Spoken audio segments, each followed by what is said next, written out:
멀리는 12살 때부터 자립심이 매우 강하였습니다. 멀린의 아버지는 어린 새아들과 아내를 외롭게 남겨두고 갑자기 죽고 말았습니다. 그의 동생들은 하나는 7살, 하나는 1살이었으며 어머니는 자녀들을 키우기 위해 빨래를 하고 정부에서 무상으로 주는 양곡을 배급받아가면서 생을 이어가고 있었습니다.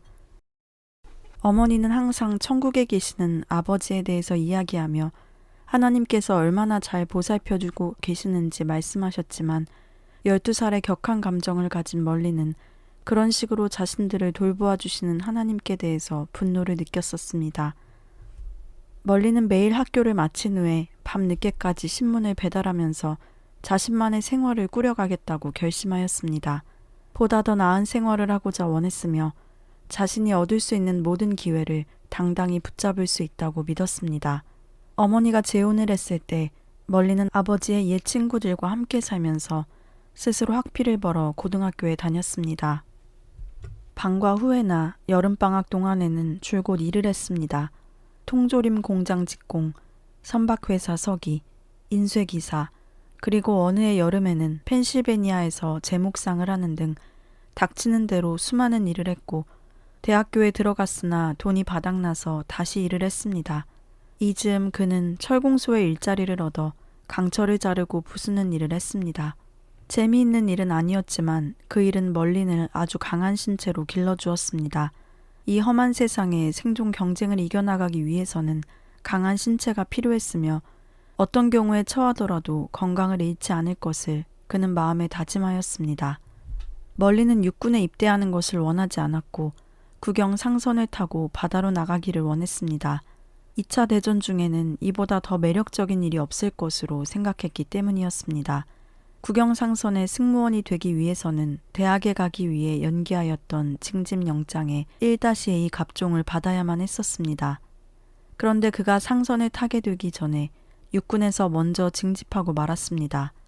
그들은 멀린이 해군에 지원할 수 있다고 말했기 때문에 지원했으나 어처구니 없는 사건이 가로막았습니다. 시력검사에서 틀리게 읽어서 떨어지고 만 것입니다. 그래서 할 수 없이 기본훈련을 받기 위해 알라바마주의 맥크레란 훈련소에 다다랐습니다. 훈련은 싱겁고 지겨웠습니다. 그는 보다 격렬한 것을 찾아 조지아주 포트베닝에 있는 공중수송훈련에 지원했습니다. 마음이 삐뚤어진 멀린의 가장 큰 고민거리는 상관들과 원만히 지내는 일이었습니다. 그들 눈에 거슬리지 않으려고 애를 써도 여러 번 지적을 받곤 하였습니다. 한 번은 톱밥 구덩이에서 신체 훈련을 받고 있을 때 무심코 침을 뱉었습니다. 중사가 이를 보고서 우레같이 큰 소리로 악을 쓰며 말했습니다. 임마, 뱉은 걸 입으로 집어서 저 밖에다 갖다 버려. 정말 그렇게 하라는 것은 아니겠지 하고 생각했지만 그의 얼굴을 보니 무사히 넘어갈 것 같지 않았습니다. 하는 수 없이 굴욕과 울분으로 울렁거리는 것을 가까스로 감추고 톱밥과 함께 침을 입에 다물고 밖으로 갖다 버렸습니다. 그러던 그가 처음으로 맺힌 울분을 푼 것은 공중에서 비행기로부터 뛰어내리는 기회를 얻었을 때였습니다. 웅웅거리는 비행기 엔진 소리에 섞여 뛰어내리라는 명령이 떨어진 후에야 비로소 그 울분을 풀 수가 있었습니다. 비행기에서 뛰어내리자 자신이 마치 강한 바람에 휘날리는 나뭇잎처럼 느껴졌습니다. 그리고 낙하산으로 뻗어있는 밧줄이 풀려나가는 그 끝에 이르렀을 때는 마치 뼈마디가 덜그럭거리며 몇만 근 무게의 트럭에 부딪힌 것 같았습니다. 잠시 후 머리가 맑아졌을 때 그는 마치 거대한 흰 비단 활 모양의 낙하산이 펴져 있는 아름다운 고요의 세계에 있었습니다. 그는 낙하산병으로서 번쩍거리는 낙하화를 신을 수 있는 영예를 가졌습니다. 그러나 그는 아직 보다 더 격렬한 흥분을 갈구하고 있었기에 결국 폭파 전문가로서 전문적인 훈련을 받기로 지원했습니다. 그는 격렬한 전쟁에 참전하기를 원했으며 그 싸움은 심하면 심할수록 더 재미있는 것으로 생각되었습니다.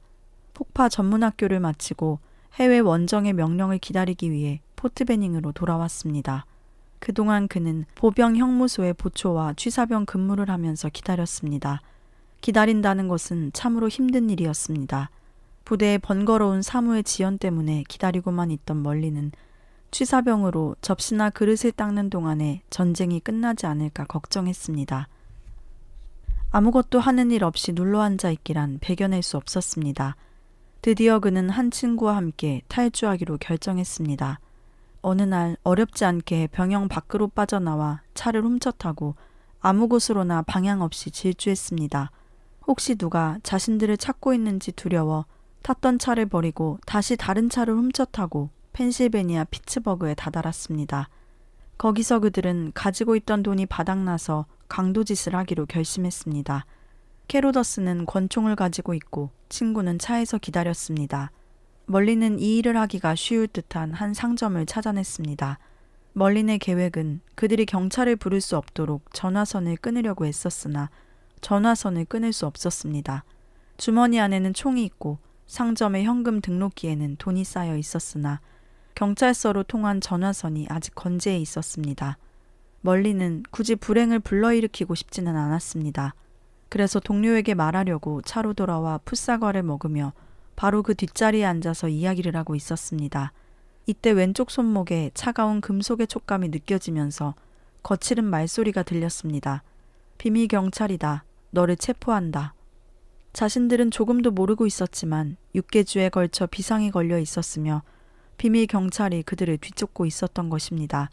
멀리는 항상 어떠한 짓이든 할 수 있으며 또 무사하리라 생각했지만 이제는 굴욕을 감수해야 하며 불결하고 차가운 밥덩이를 먹기 위해 일렬로 줄을 서야 하고 하는 일이라고는 벽을 노려보는 집밖에 없는 감방으로 가야 했습니다. 이제 멀리는 바로 몇 달 전에 보초를 섰던 형무소로 되돌려졌습니다. 6개월의 금고를 언도받고서 즉시 해외로 가는 길을 찾기 시작했습니다. 동료 죄수가 웃으면서 네가 진정 해외로 가기를 원했다면 탈주병이 되지는 않았을 것이야 라고 말했습니다. 그는 해외로 보내지기를 기다리기에 지쳐버렸기 때문에 탈주를 했던 것이라고 되풀이해서 역설했습니다. 결국 그의 청혼이 상달되어 해외 파견이 이루어졌습니다. 멀리는 감시 아래 뉴저지주의 캠프 킬머로 가서 유럽으로 가는 배를 기다리기 위해 형무소에 수용됐습니다.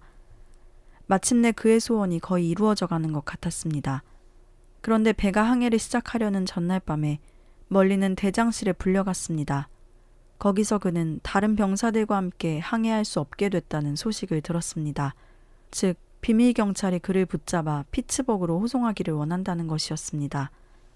그래서 다시 한번 그의 손에 차가운 수갑이 채워졌고 무장 경비원의 감시를 받으며 피츠버그로 돌아왔습니다.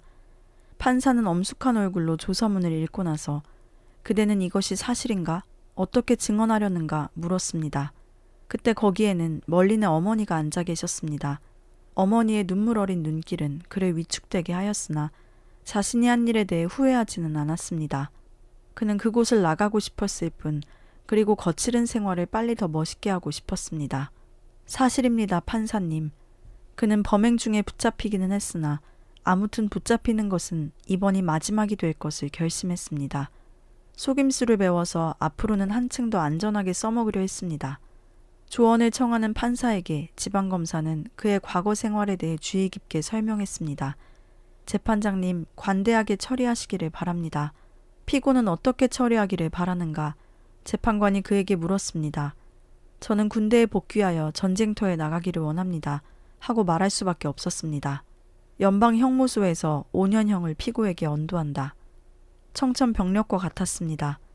멀리는 그때 19살이었으니 형을 마치고 나오면 24살이었습니다. 그의 인생은 마치 구렁텅이로 굴러 떨어지는 것 같았습니다. 너의 집행은 일시 보류하고 너를 군대에 복귀케 할 것이다. 라는 판사의 말이 다시 들렸습니다. 살았구나. 하늘이여 감사합니다. 1시간이 못 되어서 그는 석방이 되었습니다. 그러나 지방검찰청 검사가 준엄한 훈계로 말하기를 만일 5년이 못 되어 제대하게 될 때에는 검사에게 다시 돌아와야 한다고 설명했습니다. 이젠 정말 자유라고 생각했는데 뉴저지의 포트딕스로 발길을 돌리자마자 다시 청천벽력의 소식이 멀린을 기다리고 있었습니다. 포트딕스에서 그의 서류를 보더니 탈주병에 대한 6개월의 집행을 위해 형무소로 돌려보냈습니다. 일이 이렇게 되자 그의 머릿속에는 오직 전쟁에 나가야 한다는 생각밖에 들지 않았습니다. 그래서 그는 다시 해외 원정을 하기 위해 작전을 펴기 시작했습니다.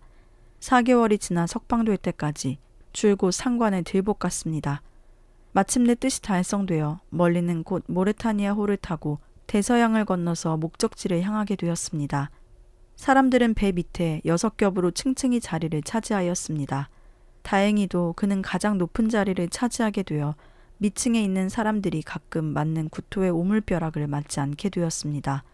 멀리는 그토록 원했던 원정의 목적지를 가는 것이 감격스러웠으며 조금의 시간도 허비하지 않았습니다. 전쟁을 통해서 될 수 있으면 많은 흥분과 이익을 취하려 했습니다. 그는 구류 생활 중에 익숙하게 익혀왔던 도박을 항해 중에 열심히 했습니다. 이렇게 해서 상당한 돈을 모으게 되었고 배를 공격하여 침몰시키려는 독일군 잠수함과의 간단한 접전만이 그들의 여행의 목적을 깨우쳐주곤 할 뿐이었습니다. 영국에서 기차를 타고 영불 해협에 가서 거기서 작은 배를 타고 출렁거리는 해협의 바다로 들어갔습니다. 억수같이 쏟아지는 빗속에서 프랑스 해안에 다다르자 허리까지 차는 물속에 뛰어들어 해안에 상륙했습니다. 그곳 바닷가에서 물에 흠뻑 젖어 차가운 급식을 기다리며 서 있었습니다. 그리고서는 다시 기차를 집어타고 동쪽을 향해 돌진하였습니다. 쉬지 않고 프랑스를 가로질러 벨지움으로 그들을 실어다 줄 트럭에 옮겨 탔습니다. 멀리는 제820 수여단과 함께 작전에 투입되기 위해 그곳에 이르렀습니다. 첫 전투의 날 지휘관이 그의 폭파 전문가 기록 카드를 보고서 화약을 가지고 적은 폭탄을 만드는 일을 하도록 명령했습니다. 그 화약통은 약 1m 정도 되었는데 통나무 위에 앉아 일을 시작했습니다. 다른 병사와 같이 일을 했는데 캐로더스는 그가 수개월 동안 그 부대에 같이 있었다는 것을 알았습니다. 그가 820 수단에 대한 그의 경험을 이야기하는 동안 멀리는 폭탄을 퍼붓는 대포가 접근하고 있는 들판을 건너다 보았습니다. 폭음은 그들이 있는 지점으로 더욱더 가까워지고 있었습니다. 그 병사가 피하기 위해 뛰어내리려고 망설이지는 않는가 멀리는 곁눈으로 주시하고 있었습니다. 그 병사는 충분한 경험을 가졌지만 자신은 아직 햇병아리였습니다. 그러나 겁쟁이가 되고 싶지는 않았습니다. 포성이 더욱 가까워지고 멀리는 두려움도 커져가기만 했습니다. 만일 그 폭탄 중 하나라도 자신들 주위에 떨어진다면 화약통은 커다란 폭탄 구멍을 만들 것이었습니다. 그러나 그 병사는 대포 소리에 아랑곳하지 않고 앉아 있었습니다. 멀리는 위험을 피하기 위해서 기를 쓰고 뛰어내리고 싶었으나 겁장이처럼 보이기는 싫었습니다. 마침내 폭음은 저 건너편에서 일어났지만 그들은 공격에 실패하고 말았습니다. 이틀 후에 멀리는 그 병사가 왜 그처럼 냉정했던지를 알았습니다.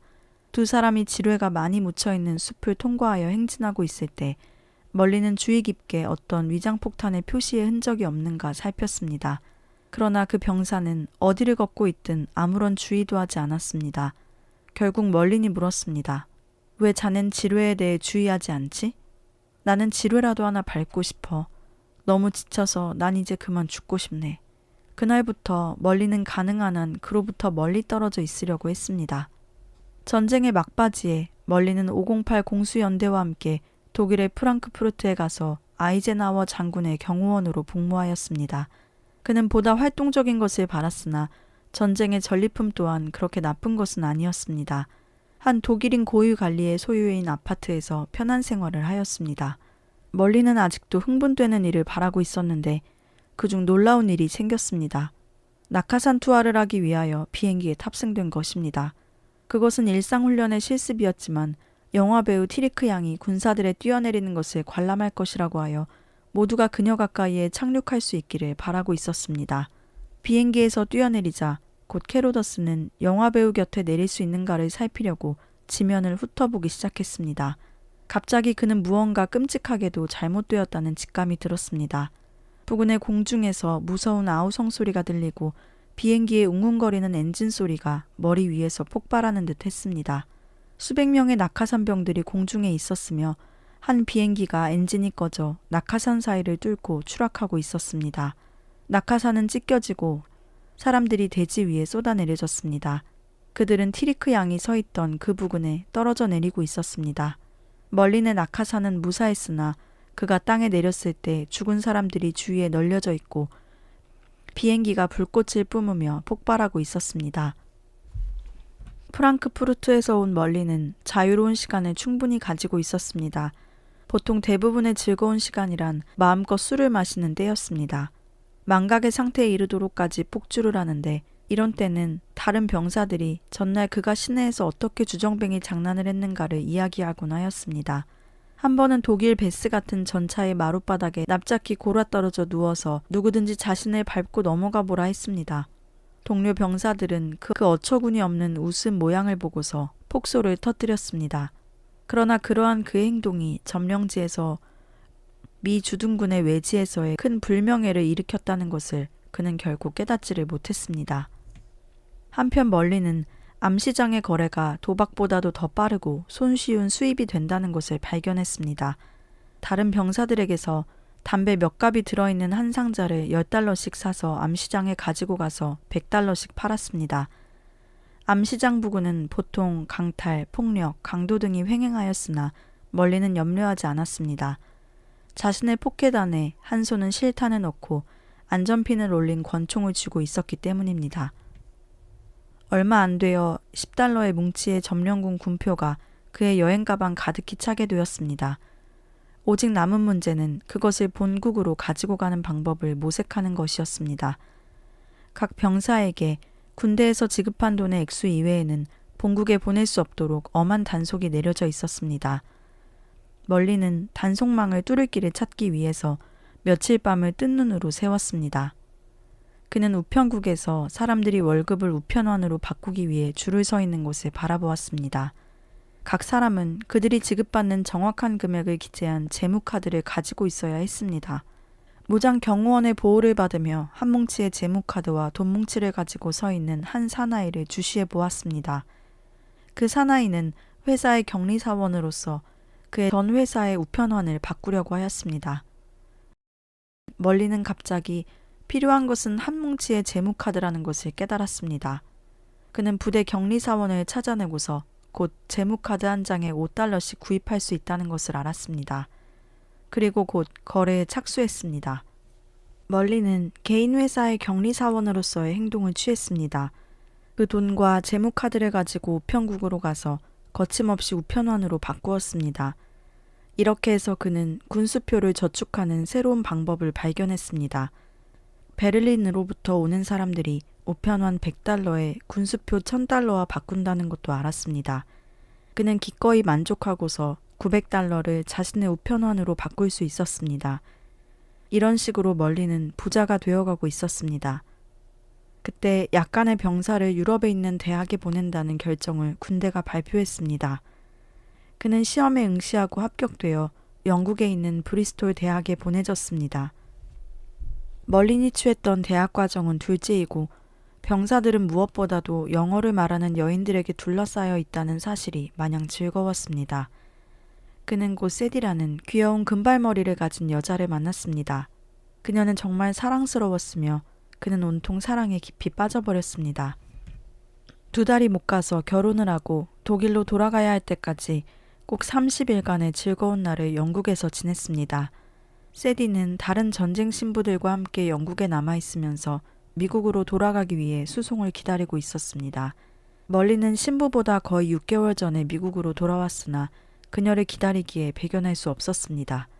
오랫동안 기다리던 그가 이제 시민이라는 것을 말하는 제대장을 받아들었습니다. 자유, 그는 다시 군대의 진지로 돌아가고 싶은 생각은 추호도 없었습니다.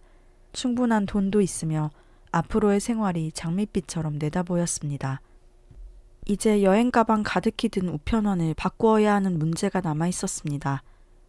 고향의 엘워드시 우편국에 가서 그처럼 많은 돈더미를 바꿀 수는 없었습니다. 마침내 해결책을 생각해냈습니다. 하나씩 뉴욕에 있는 우편국으로 우편환을 보내기 시작했습니다. 곧 그 돈이 바꾸어져 돌아오기 시작했습니다. 멀리는 지금까지 지내온 법률에 대한 경험으로 인해서 유효 적절한 도피로에서 안전하게 살 수 있는 직업을 가져야 하겠다고 깨달았기 때문에 법률가가 되기를 원하였고 펜실베니아의 피츠버그에 있는 법률학교를 지망하고 필요한 수속을 하기 시작하였습니다. 한편 멀린의 할머니께서는 상냥한 노부인이었으며 그는 할아버지를 매우 좋아했습니다. 그러나 타락의 길을 걷고 있는지라 될 수 있는 한 늘 피하려고 하였었습니다. 두 어르신들은 캐로더스의 마음을 조바심나게 하였습니다. 할머니는 항상 하나님에 대해서 그에게 말할 기회를 찾았습니다. 전 괜찮습니다. 저에 대해서 걱정하지 마세요. 그러나 할머니는 멀린 너는 일생을 그리스도께 바쳐야 한다고 강조하셨습니다. 할머니의 그 말씀은 그를 수긍케 하기보다는 빈정거리게 만들었습니다. 멀리는 할머니의 마음을 상해드리고 싶지는 않았지만 그런 종교적인 쓸데없는 일에 시간을 보내고 싶지는 않았습니다. 자신은 보람차게 살려고 충분히 노력하고 있었습니다. 독일에서 돌아온 지 얼마 안 되는 어느 일요일 밤에 그는 할머니와 할아버지를 방문하였습니다. 그들은 교회에 갈 준비를 하고 있었기에 순간 잘못 왔구나 하고 느껴졌습니다. 함께 가지 않으련 참 오랜만에 보게 되는구나. 같이 가면 좋겠다 하고 할머니가 말씀하셨습니다. 멀리는 의자에 앉아서 우물쭈물했습니다. 어떻게 해야 재치 있게 이 궁지를 벗어날 수 있을까 생각했습니다. 가고 싶어요, 할머니. 하지만 친구 녀석들이 이미 저를 데리고 나가기로 약속했는걸요. 할머니는 실망한 것처럼 보였습니다. 그래서 그는 다른 방으로 가서 자신이 아는 여러 사람에게 재빨리 연락하기 시작했습니다. 애석하게도 자신을 데리고 나갈 수 있는 자유로운 시간을 가진 사람을 찾을 수가 없었습니다. 교회 예배 시간은 점점 다가오는데 할아버지나 할머니께 가고 싶지 않아요 라고 말할 수는 없었습니다. 달리 어떻게 할 방도가 없어서 멀리는 함께 교회로 갔습니다. 예배는 창고에서 열렸으나 거기에 있는 모든 사람들은 행복한 것처럼 보였습니다. 불쌍한 사람들, 바깥 세상의 재미있는 생활을 모르는 사람들이구나. 그렇지 않고서야 창고에서 밤을 허비하려고는 하지 않을 텐데 그는 생각했습니다. 찬송이 시작됐고 적어도 찬송가를 부르는 신용이라도 내어야만 했습니다. 그때 갑자기 귀에 바짝 대고서 말하는 무거운 소리를 들었습니다. 뭐지? 무슨 말을 하고 있는 거지? 뒤를 돌아보았지만 아무도 없었습니다.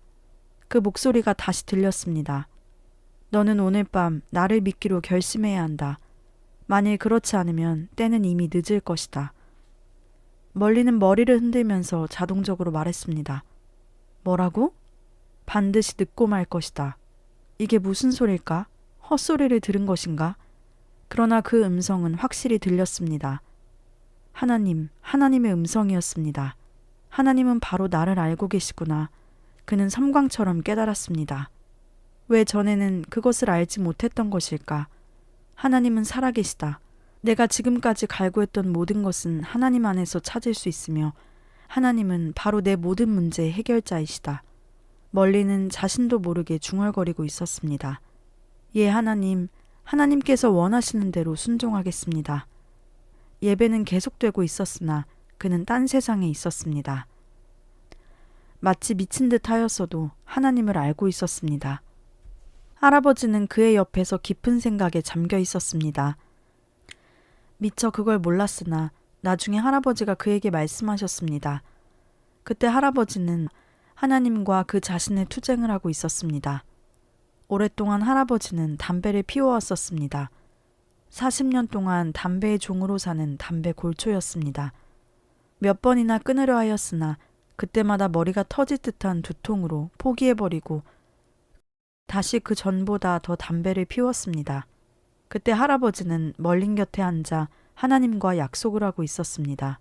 하나님, 만일 멀린을 새 사람으로 만들어주신다면 서로 제가 죽는 한이 있더라도 담배를 끊겠습니다. 예배 끝에 찬송을 부르는 중에 그가 결심한 것을 교인들에게 서약하려고 앞으로 나갔을 때 할아버지는 너무 놀래어 거의 기진 상태에 있었습니다.